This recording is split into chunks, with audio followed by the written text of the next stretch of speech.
What's up? I'm Al, this here's Big Al Cycles. We're going to walk you through a quick install on our double banjo brake line kit here on this dual disc dyno. Now this is what you're going to eliminate when you run our double banjo kit. This is a factory line setup, steel, rubber combination. Usually the line's all tweaked out of the way or rusted or ready to fall apart on you. Alright, so we've already removed the stock line setup. Now we're going to get a measurement from our master cylinder down to our caliper.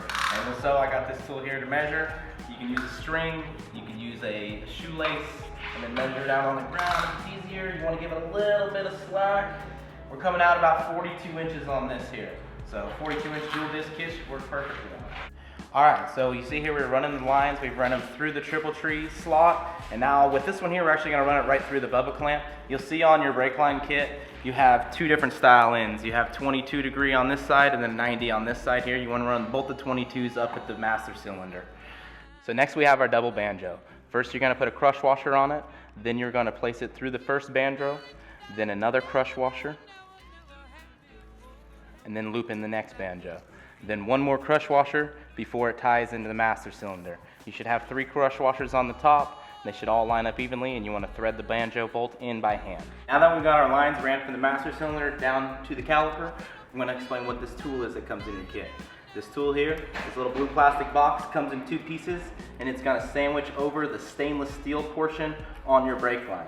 Then you're going to grab it with the channel locks.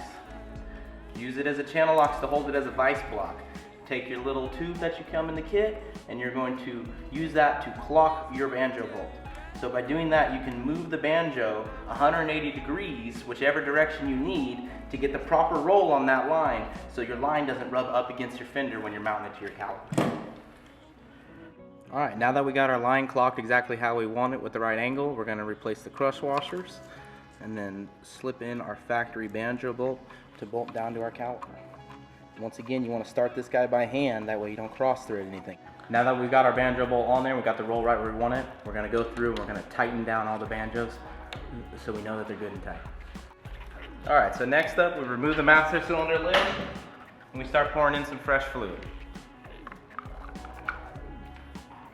Now to bleed this thing, real simple, you get pressure at the master cylinder, pump it a few times, then have somebody on the other end crack the bleeder, forcing all the air out of the line.